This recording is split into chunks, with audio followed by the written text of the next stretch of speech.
So, good evening everyone. So, the topic is all about fruit and pastry production.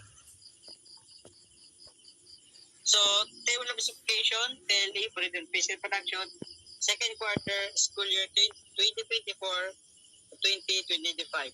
So, four major topics, we have lesson 1 and lesson 2. For lesson 1, performance mensuration and calculation. For lesson 2, practice occupational health and safety procedures. For learning outcomes, you have three. So first, familiarize oneself with the table of weights and measures in making learning outcomes to apply basic mathematical operations in calculating weight and measure. For learning outcomes, number three, identify hazard and risk. So number of hours, we have three for learning outcomes. So in equal of 9 hours. So 4 hour means remembering. In learning outcomes, you have 5.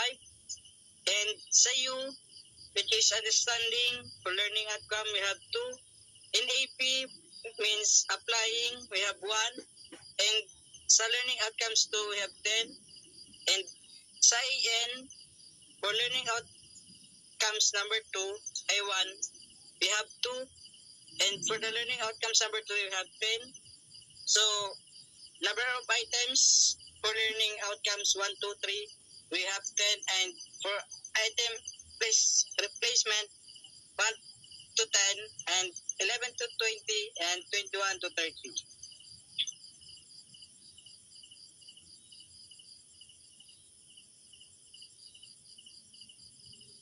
So, the total number of items or 10I is equal to 30. Total number of hours or 10H is equal to 9. So, sa formula, total number of items or topic is equal to number of hours divided by total number of hours times total number of items. So, for the learning outcomes number 1, familiarize oneself with the table of weights and measure in baking. So, total number of items or topic is equal to number of hours divided by total number of hours times total number of items is equal to 3 divided by 9 times 3 is equal to 0.33 times 30 is equal to 10 items. So, for learning outcomes number 1, we have 10 items. For learning outcomes number 2, apply basic mathematical operation and calculating weight and measure.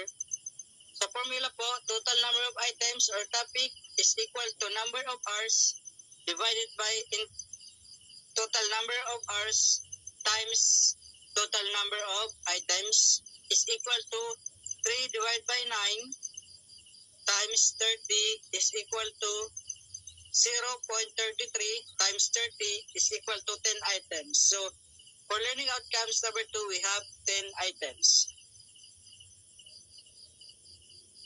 For learning outcomes number 3, identify hazard and risk. So, total number of items or topic is equal to number of hours divided by total number of hours times total number of items is equal to 3 divided by 9 times 30 is equal to 0.33 times 30 is equal to 10 items for learning outcomes number 3.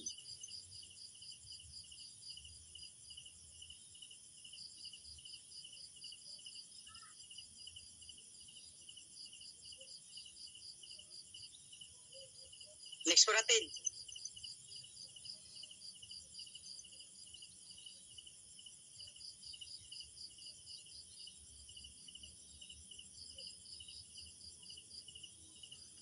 Ikara dyan, Tin. Iyo ako na dyan. Ay, pwede mo nag-e-echo ang sa kwento process? Iyo, Tin. Sige, maray na lang. Palipat ko sa boarding house ko. Bina, okay man, Bina?